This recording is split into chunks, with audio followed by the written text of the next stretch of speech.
Selamat pagi teman-teman.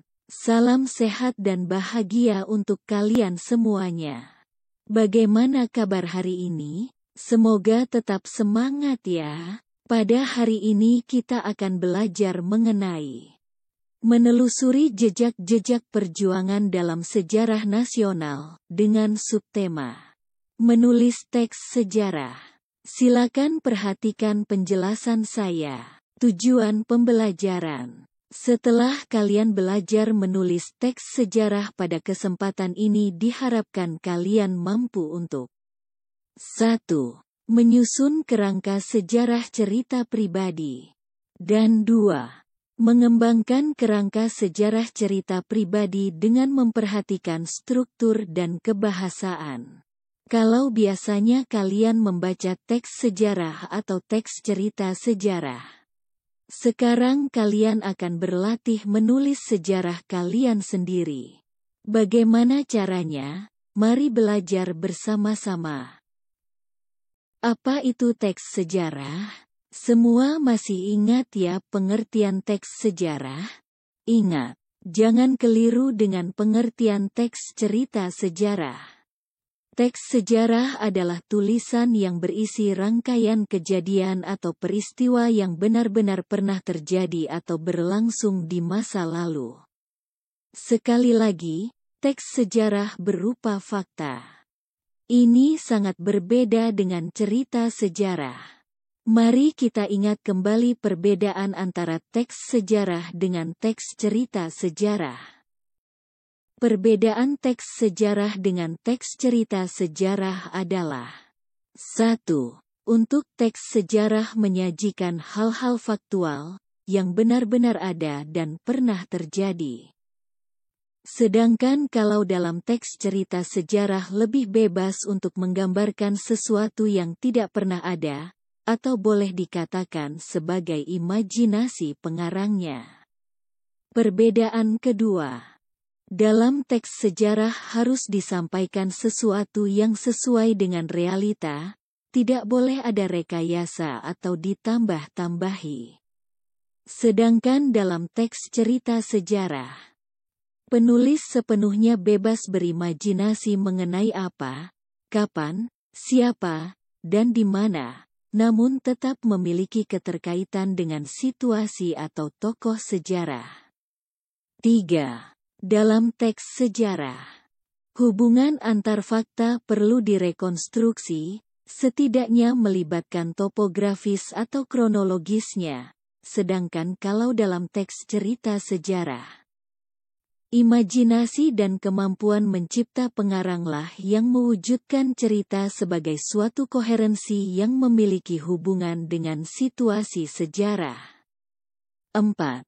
Penulis teks sejarah harus bisa membuktikan bahwa apa yang ditulis harus bisa dilacak eksistensinya, sedangkan dalam teks cerita sejarah tidak terikat sepenuhnya fakta sejarah.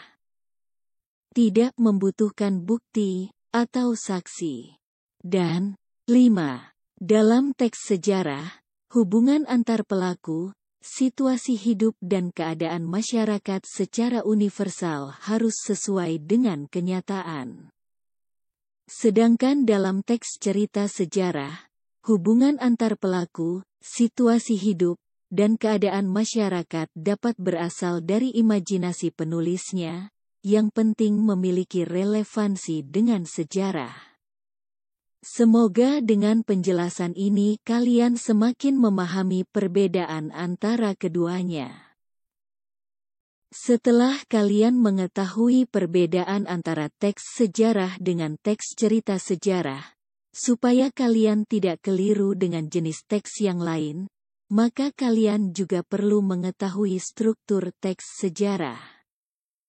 Teks sejarah berstruktur sebagai berikut. Yang pertama, teks sejarah diawali dengan pengenalan situasi cerita.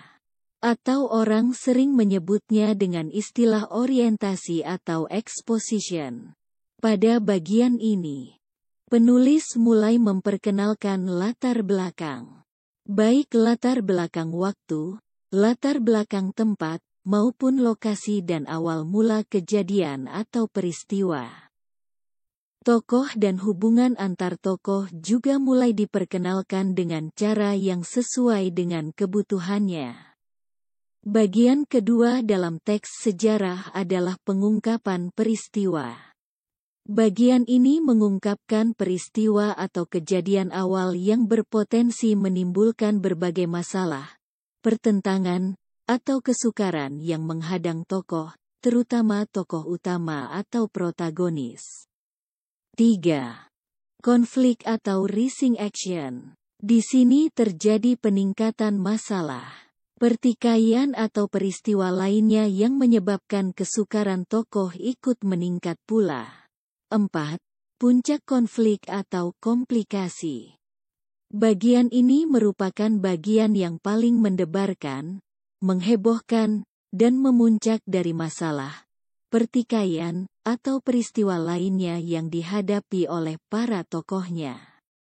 5. Penyelesaian atau resolusi. Jika tidak diikuti oleh koda, biasanya bagian ini adalah akhir dari cerita atau ending. Biasanya berisi pengungkapan bagaimana tokoh utama dan tokoh lainnya menyelesaikan berbagai permasalahan yang menimpanya. Terkadang dapat melalui penjelasan maupun penilaian terhadap nasib dan sikap yang dialami oleh tokoh-tokoh yang terlibat dalam peristiwa. Dan yang terakhir, yang keenam adalah koda. Koda merupakan komentar yang membahas kembali isi semua peristiwa dan perilaku tokoh yang terlibat. Terkadang bagian ini memberikan interpretasi amanat, tetapi tidak disarankan. Lebih baik biarkan pembaca menyimpulkannya sendiri. Bagian ini adalah opsional, terkadang koda digunakan untuk membuat semacam teaser untuk buku lanjutannya, dan sebagainya. Itu tadi adalah struktur lengkap dari teks sejarah. Tetapi supaya kalian lebih mudah dalam berlatih menulis sejarah pribadi, maka sebenarnya secara garis besar bisa dikatakan bahwa struktur teks sejarah terdiri atas 3 bagian saja, yaitu 1. Orientasi, 2. Komplikasi, dan 3. Resolusi. Bagian orientasi merupakan bagian pengenalan atau pembuka dari teks cerita sejarah. Kemudian bagian kedua, atau komplikasi merupakan rekaman peristiwa sejarah yang terjadi. Umumnya disampaikan dalam urutan kronologis. Dikatakan kronologis artinya berisi rangkaian peristiwa. Atau boleh dikatakan bagian ini dalam struktur di atas sebenarnya merupakan gabungan dari bagian pengungkapan peristiwa, konflik, dan puncak konflik. Dan yang terakhir adalah resolusi atau reorientasi. Pada bagian resolusi ini berisi komentar pribadi penulis tentang peristiwa atau kejadian sejarah yang diceritakan. Reorientasi boleh ada, boleh tidak. Penjelasan tentang struktur yang saya kemukakan di atas, sebenarnya bisa terlihat seperti ini. Struktur teks sejarah terdiri atas 3 bagian, yaitu orientasi, komplikasi, dan resolusi. Bagian komplikasi merupakan kronologi peristiwa. Ada peristiwa 1, peristiwa 2, dan peristiwa 3, dan mungkin juga masih ada peristiwa 4, 5, dan seterusnya. Setelah kalian paham mengenai struktur teks sejarah, kalian juga perlu untuk mengetahui ciri-ciri teks sejarah. Ciri-ciri teks sejarah adalah 1. Disajikan secara kronologis. 2. Berbentuk rekonteks atau cerita ulang. 3. Sering menggunakan konjungsi atau kata penghubung temporal. 4. Isinya berupa fakta. Dan 5. Struktur teksnya, orientasi, urutan peristiwa, reorientasi. Saya akan jelaskan sedikit untuk masing-masing ciri ini. 1. Disajikan secara kronologis. Maksudnya berdasarkan urutan kejadian atau urutan peristiwa di masa lampau. Kemudian yang kedua, berbentuk rekonteks atau cerita ulang. Cerita ulang atau rekonteks ini bisa dibedakan menjadi 3 jenis, yakni rekon pribadi, rekon faktual, dan rekon imajinatif. Rekon pribadi. Tulisan ini memuat keterlibatan penulis dalam peristiwa secara langsung. Rekon faktual. Berisi kejadian faktual, eksperimen ilmiah, jurnal arta, catatan kepolisian, dan sebagainya. Dan yang ketiga, rekon imajinatif, memuat kisah faktual namun dihayalkan kembali menjadi cerita yang lebih rinci dan menarik. Kemudian ciri yang ketiga, sering menggunakan konjungsi atau kata penghubung temporal. Kata penghubung ini untuk memberikan penjelasan hubungan antara peristiwa yang satu dengan peristiwa yang lain. Atau boleh dikatakan menunjukkan waktu. Misalnya sejak, ketika, saat, sebelum, sesudah, dan sebagainya. Kemudian ciri keempat, isinya berupa fakta yang diperoleh berdasarkan data-data yang dikumpulkan. Ingat ya, fakta. Jadi peristiwanya benar-benar terjadi, bukan rekayasa atau imajinasi. Tidak boleh ditambah-tambahi. Dan ciri yang terakhir adalah yang baru saja kita bahas dalam slide sebelumnya. Struktur teksnya adalah orientasi, urutan peristiwa, dan resolusi atau reorientasi. Dalam menulis teks sejarah, kalian juga harus memperhatikan kaidah kebahasaan. Mengapa kaidah kebahasaan ini perlu diperhatikan? Karena bahasa merupakan sarana kita untuk bisa mengungkapkan ide. Kalau bahasa yang kita gunakan tidak tepat, maka bisa mengacaukan ide-ide kita sehingga akan menimbulkan salah tafsir pada pembacanya. Kaidah kebahasaan yang harus diperhatikan adalah 1. Menggunakan kalimat bermakna lampau. Kalimat yang bermakna lampau ditandai dengan kata-kata yang menyatakan bahwa peristiwa dalam kalimat tersebut sudah selesai. Hal tersebut ditandai dengan penggunaan kata telah, sudah, terbukti, dan lain-lain. Contoh, prajurit-prajurit yang telah diperintahkan segera membersihkan gedung bekas asrama dan segera menyelesaikan tugasnya. Dalam contoh kalimat tadi, ada kata telah. 2. Menggunakan kata yang menyatakan urutan waktu. Kalimat tersebut menggunakan konjungsi kronologis atau temporal. Terlihat pada penggunaan kata seperti, sejak saat itu, setelah itu, mula-mula, kemudian. Contoh, mula-mula pertikaian berkisar pada kelakuan Trenggono yang begitu sampai hati membunuh abangnya sendiri, kemudian diperkuat dengan kejadian berikutnya.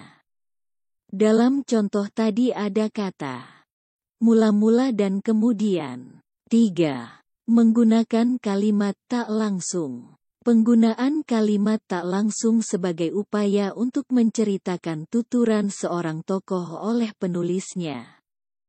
Ini biasanya ditandai dengan penggunaan kata, mengatakan bahwa, menceritakan tentang, menurut, mengungkapkan, menanyakan, menyatakan, atau menuturkan.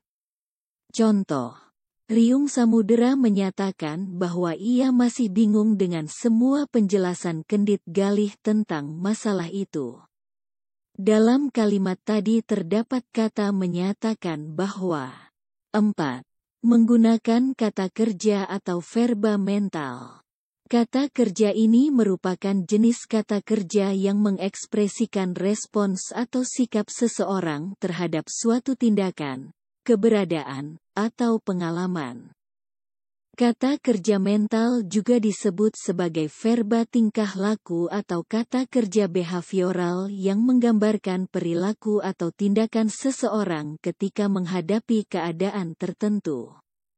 Yaitu kata kerja yang menyatakan sesuatu yang dipikirkan atau dirasakan oleh tokoh.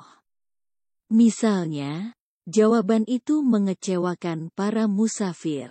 Ada kata mengecewakan dalam kalimat tadi. Kata mengecewakan itu termasuk kata kerja mental. 5. Menggunakan kata kerja atau verba material. Kata kerja material adalah kata kerja yang digunakan untuk menunjukkan perbuatan fisik atau peristiwa. Kata kerja material ini menunjukkan subjek melakukan sesuatu perbuatan. Karena perbuatannya bersifat material sehingga dapat dilihat atau kasat mata. Kata-kata yang digunakan seperti berlari, menulis, melempar, tersenyum, menangis dan sebagainya. Contoh kalimatnya, pada suatu kali, kaki kuda Demak akan mengepulkan debu di seluruh bumi Jawa. Dalam kalimat tadi terdapat kata mengepulkan. Maksudnya ada tindakan yang bisa dilihat, yaitu mengepulkan debu. 6. Menggunakan kalimat langsung. Kalimat ini akan digunakan ketika terjadi dialog. Contoh, mana surat itu? Dalam kalimat langsung ini kalian harus memperhatikan ejaan yang dipergunakan. Kalimat diakhiri dengan tanda tanya dan diapit dengan tanda petik 2. 7. Atau yang terakhir. Menggunakan kata sifat untuk menggambarkan tokoh, tempat, atau peristiwa. Kalimat ini biasanya menggunakan kata-kata seperti prihatin, khawatir, wibawa dan lain-lain. Misalnya, Pangeran Sedolepan, orang menunggu dan menunggu dengan perasaan prihatin terhadap keselamatannya. Ada kata prihatin dalam kalimat itu yang menunjukkan penggambaran tokohnya. Setelah kalian mengetahui pengertian teks sejarah, perbedaan teks sejarah dengan teks cerita sejarah, struktur teks sejarah, ciri-ciri teks sejarah, dan kaidah kebahasaan teks sejarah. Sekarang saya akan menjelaskan langkah-langkah penulisan teks sejarah. Ada 6 langkah yang harus kalian lalui, yaitu 1. Menentukan topik. Topik sifatnya masih umum maka perlu dipersempit menjadi sebuah tema. Dan harus diingat bahwa topik ini harus terjangkau. Maksudnya terjangkau oleh pengetahuan penulis dan sumber data tersedia. Contoh, kalau kita akan menulis dengan topik kerajaan di Indonesia, topik itu masih terlalu luas. Maka kita perlu membatasi atau mempersempit cakupan pembicaraan. Misalnya kita khusus membicarakan tentang salah satu kerajaan yang ada di Indonesia. Kerajaan Singasari, Kerajaan Majapahit, Kerajaan Tarumanegara. Atau topik lain, seperti sejarah penemuan dan perkembangannya. Tema yang bisa kita pilih misalnya, sejarah penemuan sepeda, sejarah penemuan listrik, sejarah penemuan olahraga basket, sejarah sepak bola, sejarah bulu tangkis, dan sebagainya. Kemudian sejarah komputer, sejarah internet, sejarah ojol, yang masih bisa dipersempit lagi misalnya, Gojek, Grab. Sejarah e-commerce, Shopee, Tokopedia, Lazada, JD.id, Bibli. Sejarah pribadi, atau sejarah kehidupan seorang tokoh, dan sebagainya. Jadi carilah bahan yang benar-benar kalian kuasai dan cakupannya jangan terlalu luas. 2. Mengumpulkan fakta. Fakta sebagai bahan tulisan teks sejarah bisa kalian peroleh dengan membaca dokumen, misalnya surat kabar, majalah, buku, atau internet. Kalian bisa juga pengamatan lapangan. Pengamatan langsung dengan mengunjungi museum kemudian mencatat atau memotret data yang diperlukan. Atau bisa juga kalian mencari data dengan melakukan wawancara kepada narasumber untuk bertanya seputar materi sejarah yang akan kita tulis kepada pelaku sejarah. 3. Menyeleksi fakta. Supaya tidak terlalu luas pembahasan, maka fakta yang sudah kalian kumpulkan harus benar-benar diseleksi. Pilihlah fakta-fakta yang benar-benar mendukung. Abaikan fakta yang tidak diperlukan. 4. Menyusun kerangka teks sejarah. Mengapa harus menyusun kerangka karangan? Kerangka karangan berguna untuk mencegah pembahasan keluar dari sasaran yang sudah dirumuskan dalam tema di langkah pertama. Kerangka karangan juga bermanfaat untuk mencegah pengulangan pembahasan ide dan mencegah ketidaklengkapan pembahasan. Pada langkah ini harus diperhatikan juga struktur teks sejarah, yaitu pengenalan peristiwa yang akan diceritakan, rekaman peristiwa-peristiwa penting, dan penutup. 5. Mengembangkan kerangka teks sejarah. Pada langkah ini kita menyusun teks sejarah berdasarkan kerangka karangan yang sudah dibuat di langkah sebelumnya. Dalam menyusun teks sejarah ini jangan lupa tetap memperhatikan kaidah kebahasaan yang tadi sudah kita bahas. Dan langkah terakhir adalah mengedit. Memeriksa kembali ejaan, pilihan kata-katanya atau diksi, susunan kalimatnya, dan sebagainya. Sekian penjelasan saya tentang teks sejarah. Kalau ada hal yang belum jelas silakan ditanyakan. Dan setelah ini kita akan belajar menulis sejarah pribadi masing-masing. Selamat belajar. Tuhan memberkati.